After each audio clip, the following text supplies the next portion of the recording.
कलयुग का अर्थ है कलह क्लेश का युग। इस युग में सभी दुखी होंगे, सभी मानसिक रूप से विक्षिप्त होंगे। चारों युगों में से कलयुग में ही पाप अपने चरम पर होगा, जबकि सतयुग में लोगों में छल कपट नहीं होता था। त्रेता युग में अधर्म मात्र 1% ही था। द्वापर युग में धर्म और अधर्म दोनों आधे आधे थे, जबकि कलयुग में अधर्म का 3 भाग और धर्म का मात्र 1 भाग शेष है। किंतु वर्तमान में देखने पर ऐसा लगता है कि धर्म तो केवल 1% ही बचा रह गया है। माना जाता है कि 7 चिरंजीवी आज भी कल की भगवान का इंतजार कर रहे हैं। सनातन धर्म ग्रंथों में 7 चिरंजीवियों का उल्लेख किया गया है। अगर ये सभी चिरंजीवी हैं तो ये कलयुग में भी जरूर होंगे, पर ये सभी रहते कहाँ हैं और भगवान कल्कि का इंतजार क्यों कर रहे हैं? आइए इसे भी हम जानते हैं। ये 7 चिरंजीवी हैं: अश्वत्थामा, बलि, व्यास, बजरंगबली, विभीषण, कृपाचार्य और परशुराम। पिता की आज्ञा का पालन करते हुए अपनी स्वयं की ही माता का मस्तक धड़ से अलग करने वाले परशुराम ने ऋषि जमदग्नि से वरदान में मांगा था कि युद्ध में मेरा प्रतिद्वंदी कोई ना हो और मेरी आयु लंबी हो। जमदग्नि ऋषि ने उन्हें चिरंजीवी होने का वरदान दे दिया था। महाभारत काल में भी उनका निवास महेंद्र पर्वत था। कलयुग में भी वह महेंद्र पर्वत पर ही है। वह भगवान कल्कि के गुरु के रूप में पुनः उपस्थित होंगे। अगले चिरंजीवी हैं राजा बलि। ये असुरों के राजा थे और इनके पास अपार शक्तियां थीं। इनके यज्ञ से भयभीत देवता भगवान विष्णु के पास जाते हैं। तब भगवान विष्णु वामन अवतार लेकर राजा बलि से 3 पग भूमि दान में मांगते हैं। तब राजा बलि द्वारा 3 पग भूमि दान में देने पर भगवान विष्णु ने अपना विराट रूप दिखाकर एक पग में पूरा आकाश, दूसरे पग में स्वर्ग और तीसरे पग में कुछ न बचा रहने पर राजा बलि से पूछते हैं कि तीसरे पग में मैं क्या नापूं? इस पर राजा बलि मुस्कुराकर अपने सिर को उनके सामने रख देते हैं। राजा बलि के सिर पर भगवान विष्णु पैर रखकर उनकी भक्ति से प्रसन्न होते हैं। भगवान विष्णु ने उन्हें पाताल में बसाया था, जिसे सूतल लोक कहते हैं। माना जाता है कि इस समय सूतल लोक में राजा बलि का आधिपत्य है और वह वहां विराजमान है और वह पापियों का संहार करने में भगवान कल्कि का साथ देंगे। पवन पुत्र हनुमान ऊर्जा के प्रतीक हैं। इनकी पूजा से बल, कीर्ति, आरोग्य और निर्भीकता बढ़ती है। बजरंगबली काल जयी चिरंजीवी हैं। महाभारत के वन पर्व के अध्याय 151 में हनुमान जी के निवास का उल्लेख मिलता है, जो गंधमादन पर्वत है।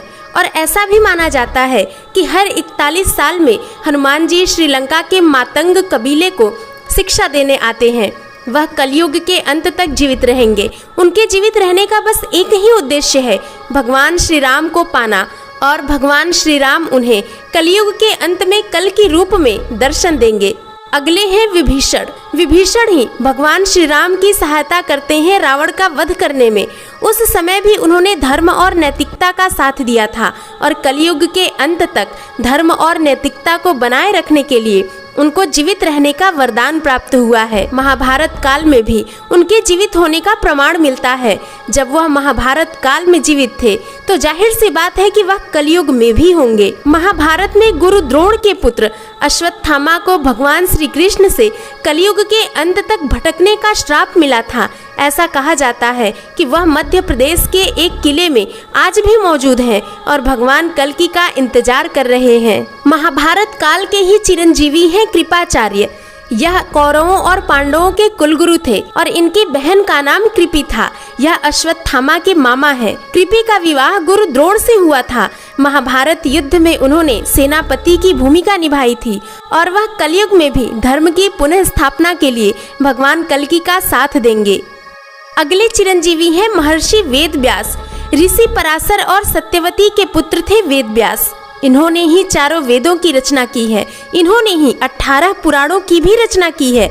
यह भी कलयुग के अंत तक जीवित रहेंगे ताकि भगवान कल्कि के जीवन चरित्र के बारे में विस्तार से लिख सके कि उन्होंने किस तरह कलि पुरुष का अंत किया और किसने उनका साथ दिया, जिससे कि कलयुग के बाद के युग सतयुग में भी इसकी चर्चा हो कि आखिर किस तरह कल्कि भगवान ने धर्म की स्थापना की थी।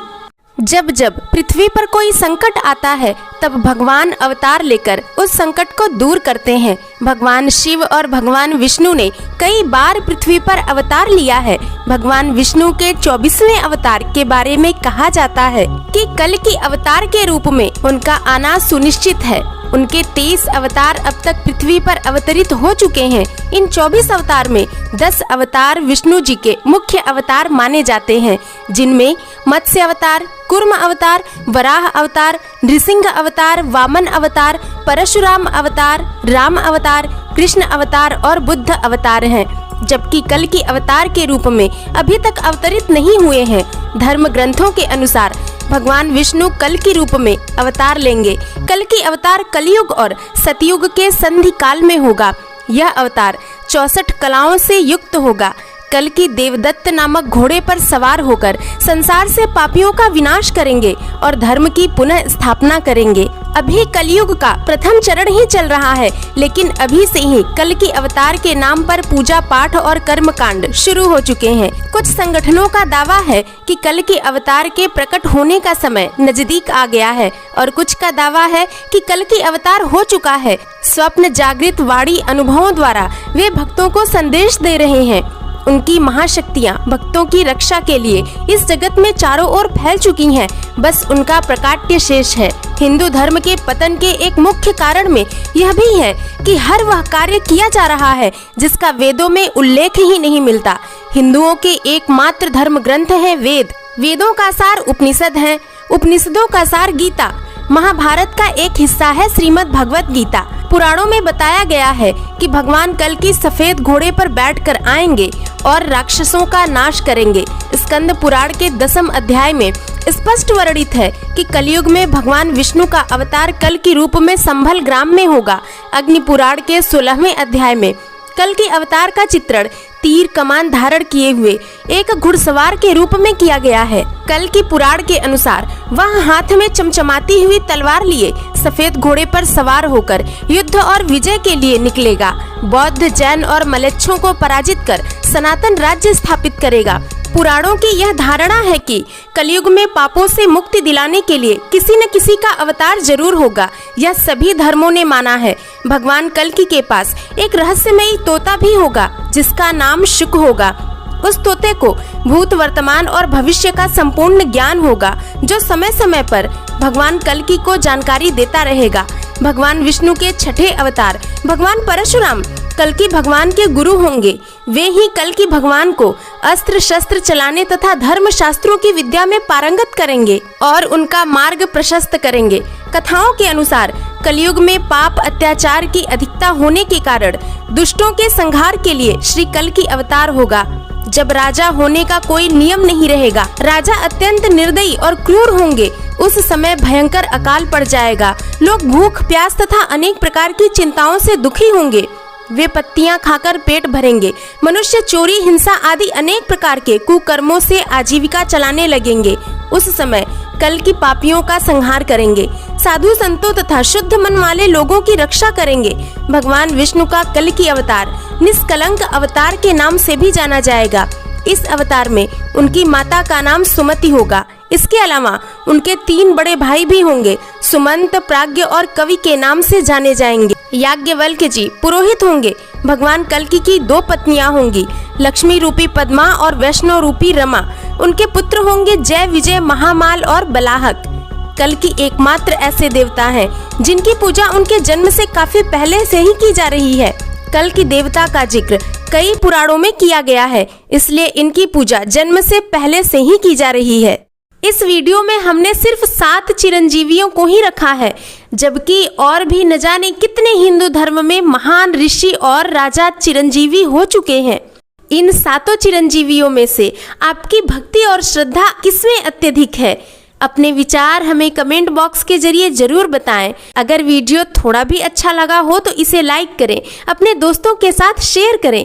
इसके साथ ही चैनल को सब्सक्राइब भी करें।